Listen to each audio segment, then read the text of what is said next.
Hello বন্ধুরা, সবাইকে জানাই ৮০তম স্বাধীনতা দিবসের অনেক অনেক অনেক শুভেচ্ছা। আশা করছি সবাই ভালো আছো, আমিও ভালো আছি। আজকের একটা নতুন ব্লগ নিয়ে চলে আসলাম। ব্লগটা ছিল স্বাধীনতা দিবসের দিন কাছেই একটা অনুষ্ঠানের আয়োজন করা হয়েছিল। তো সেইখানে অঙ্কন প্রতিযোগিতা ছিল, তাই আমি রোজকে নিয়ে ওইখানটায় গিয়েছিলাম। রোজের আঁকার বিষয়বস্তুটা আমি ঠিক করে দিয়েছিলাম এবং আঁকাটা সম্পূর্ণ নিজের বাড়িতে একবার প্র্যাকটিস করেছে। তো ওখানে গিয়ে দেখলাম মুখগুলো আরও সুন্দর এঁকেছে, প্রচুর বাচ্চা। তো আমি যেহেতু সাইডে বসার সুযোগ পেয়েছিলাম, মানে একটু দূরে, তো সেখান থেকে আমি ভিডিওটা করে নিচ্ছিলাম। এরকম সুযোগ তো সব সময় আসে না। এক এক সময় মানুষের জীবনে এক এক রকম মুহূর্ত আসে, সেগুলোকে যদি একটু এভাবে ধরে রাখা যায় তাহলে কিন্তু সেগুলো পরে দেখলে খুব ভালো লাগে।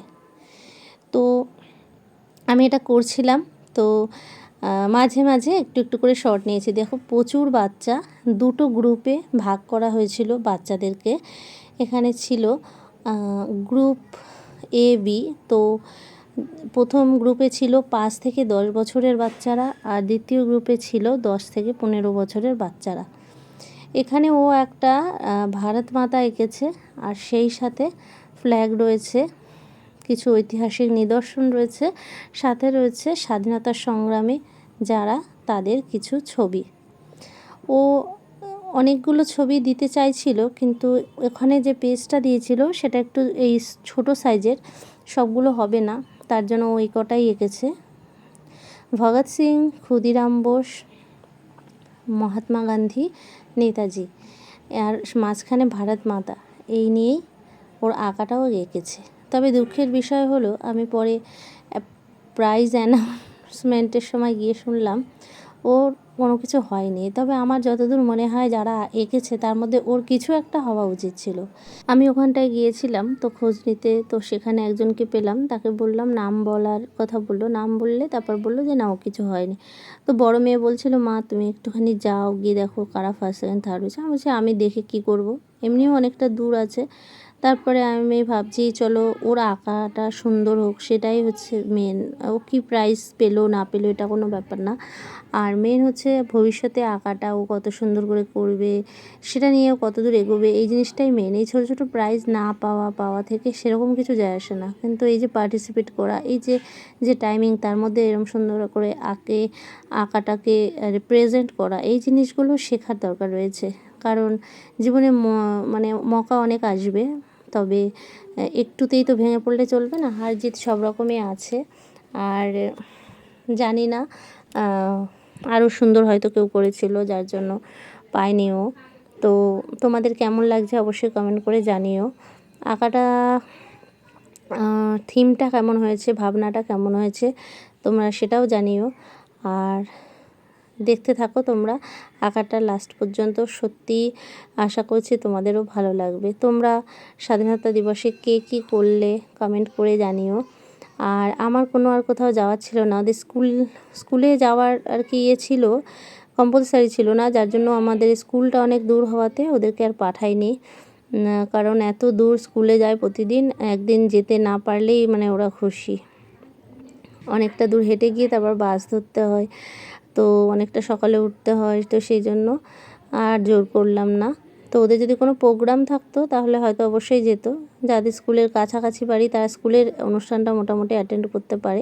মোটামুটি 4-5 কিলোমিটার হলেও যাওয়া যায়, 13-12 কিলোমিটার মতো প্রায়। তো সেই জন্য একটু অসুবিধাই যাওয়া। আর যেহেতু বাড়িতে অন্য কোনো মেম্বার আমার সাথে থাকে না, সবাই যে যার দূরে থাকে, যার জন্য আমার পক্ষে সম্ভব হয় না যে সব কিছুতে পার্টিসিপেট করানো, সব জায়গায় নিয়ে যাওয়া। ইচ্ছে তো অনেক আছে, অনেক কিছুই বাচ্চাদের করানোর ইচ্ছে রয়েছে, কিন্তু সবসময় সেটা পসিবল হয় না। জানি না কতটা কি করতে পারবে, ভগবান যতটুকু করাবে ওইটুকুই হবে, তার বেশি হবে না। তবে এই যে আমাদেরকে চেষ্টা করে যেতে হবে, চেষ্টা ছাড়লে হবে না। আমাকেও চেষ্টা করতে হবে, ওদেরকেও চেষ্টা করতে হবে, তারপরে যতটুকু হয় ভগবানের ইচ্ছা আশীর্বাদ, সেটুকু তো আমরা সবাই জানি, আমাদের নিজের হাতে কিছুই থাকে না। তো অনেক বাচ্চা পার্টিসিপেট করেছিল, তোমরা দেখতে পাচ্ছ। প্রথম যে 2 লাইন, ওই 2 লাইন হচ্ছে 5 থেকে 10 বছরের, বাকি পিছন দিকে হচ্ছে 10 থেকে 15 বছরের। তো একদম ছোট্ট ছোট্ট বাচ্চারাও আঁকতে এসেছে। জানি না ওরা এরকম কেন করলো, একদম ছোট বাচ্চাদের একটা আলাদা বিভাগ করে মাঝারি এবং বড়দের আলাদা এভাবে করতে পারতো। তো তাদের তাদের ব্যাপার। তো একটা অভিজ্ঞতা হলো এই আর কি। আমার কাছাকাছি সেরকম কোনো প্রতিযোগিতা হয় না, একটু দূর থেকে মাঝে মধ্যে আমি সুযোগ পাই, কিন্তু অত দূরে নিয়ে গিয়ে প্রতিযোগিতা করানোর মতো আর কি কি বলবো, মানে সম্ভব হয়ে ওঠে না। আর বড়টাকেও শিখিয়েছিলাম, কিন্তু বড়টা একটু দেরি করে শিখেছিল, যার জন্য পুরোটা কমপ্লিট আর কি করা বা সেরকম কিছু এগোতে পারিনি। আবার পড়াশুনোর চাপ তৈরি হয়ে গেছে। রোজ যেহেতু ছোটো থেকে শিখছে, দেখা যাক ও আঁকাটা কত দূর কী করে। আর নাচ শেখানোর ইচ্ছে আমার ছিল, কিন্তু নাচটা যে ও নিজে থেকেই অত করার ইচ্ছে নেই। গানটা শেখাই, গানটা ও করতে ভালোবাসে, গলাটাও মোটামুটি। তো মোটামুটি আমাদেরকে দেখা উচিত যে কোন কোন জিনিসগুলো বাচ্চারা আগ্রহের সহিত করছে। তবে আমার একটু সাঁতার শেখানোর ইচ্ছে রয়েছে, সেটা যে কবে হবে বলতে পারছি না। মানে প্রয়োজনের তাগিদেই মানুষের শেখা উচিত সাঁতারটা, আমি মনে করি। আমি একটু একটু পারি, যেহেতু আমার গ্রামে বাড়ি ছিল, নদী ছিল পাশে, তো মেয়েরা কেউই পারে না। বড়টা একটু শিখছিল, বাট শিখতে পারিনি পুরোটা, আর ছোটোটা তো পারেই না। তো সেই হিসেবে আমি ওই জিনিসটাও একটু শেখানোর, দেখা যাক কবে কি সুযোগ হয়, ইচ্ছে তো রয়েছে।